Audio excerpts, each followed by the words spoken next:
প্রবাসে আসার পর অনেকদিন ঝালমুড়ি খাওয়া হয় না, তাই আজকে আমরা নিজেরা ঝালমুড়ি তৈরি করতেছি। দেখেন কীভাবে আসলে ঝালমুড়িটা তৈরি করি।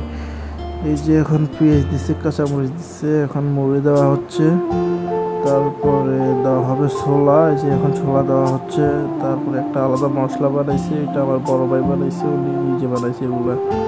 তারপরে দেওয়া হবে চানাচুর। এই যে চানাচুর, বাংলাদেশের পান কোম্পানির চানাচুর। সব কিছুই প্রবাসে পাওয়া যায়, বাংলাদেশি জিনিস সব কিছু পাওয়া যায়। তারপরে সরিষার তেল দেওয়া হচ্ছে। আসলে যিনি বানাচ্ছে উনি অনেক দক্ষ এসব কিছু বানাইতে, উনি প্রায় সময় আমাদের বানায় খাওয়ায়।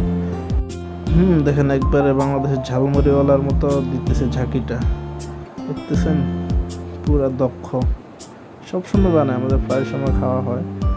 এই যে দেখেন প্রাণ কোম্পানির মুড়ি, তারপরে প্রাণ কোম্পানির চানাচুর, এগুলো সব কিছু বাংলা